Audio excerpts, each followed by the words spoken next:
Alright, this is day 48.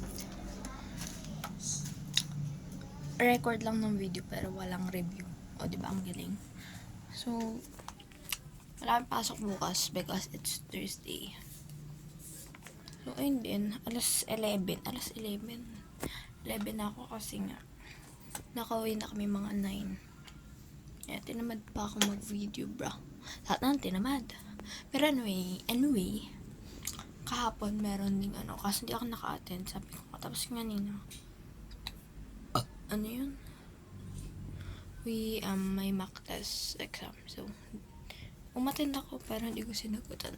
Kinopya ko lang yung link.